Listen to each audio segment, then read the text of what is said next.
দেশ পুনর্গঠনে এনসিপি কোনো আপোষ করবে না বলে জানিয়েছেন দলটির সভাপতি নাহিদ ইসলাম।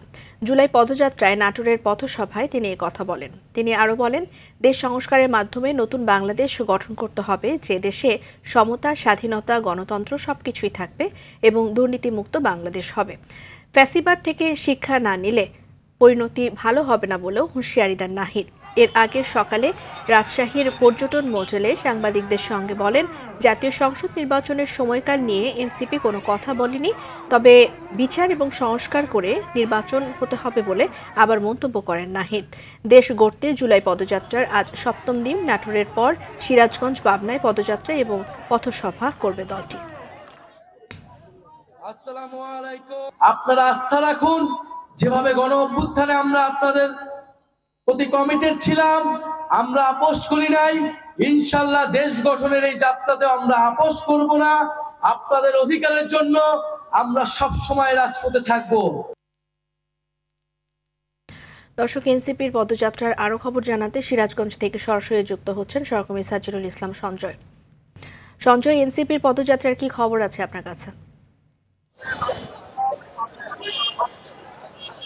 রিজওয়ানা, আপনি যেমনটি বলছিলেন, দেশ গড়তে জুলাই পদযাত্রার আজকে ৭ম দিন। ৭ম দিনে কিন্তু এনসিপির যে কেন্দ্রীয় নেতৃবৃন্দ, আহ্বায়ক নাহিদ ইসলাম সহ কেন্দ্রীয় নেতৃবৃন্দ, তারা কিন্তু আজকে সিরাজগঞ্জে আসবেন। আমি এই মুহূর্তে রয়েছি সিরাজগঞ্জ শহরের বাজার স্টেশন মুক্তির সোপানে। আমি যদি আপনাদেরকে দেখাই যে ইতিমধ্যেই কিন্তু এখানে সিরাজগঞ্জের আজকে যে নির্ধারিত পথসভা রয়েছে এবং যে পদযাত্রা রয়েছে, সেটির প্রস্তুতি কিন্তু ইতিমধ্যেই সম্পন্ন করা হয়েছে।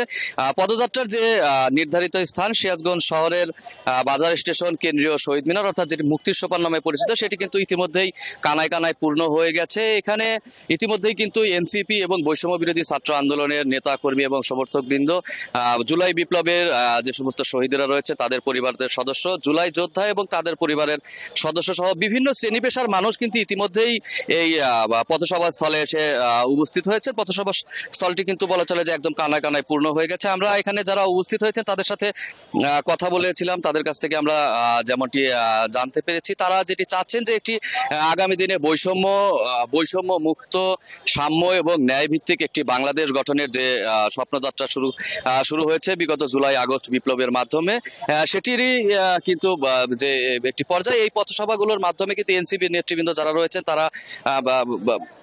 তারা বৈষম্যহীন নতুন বাংলাদেশ গড়ে তুলতে এবং দুর্নীতি এবং ফ্যাসিবাদ মুক্ত বাংলাদেশ গড়ে তুলতে যে তারা গণপরিষদ নির্বাচনের কথা বলছেন, সংবিধান সংশোধনের কথা বলছেন এবং গণহত্যার যেটি হয়েছে জুলাই আগস্টে, সেই গণহত্যার বিচার নিশ্চিত এবং সংস্কার নিশ্চিতের কথা কিন্তু তারা এই জনসভা এবং পথসভাগুলো থেকে জনগণের মাঝে তুলে ধরবেন বলে আমরা জানতে পেরেছি। তো এই ছিল সিরাজগঞ্জ থেকে এনসিপির পথসভার সবশেষ খবর।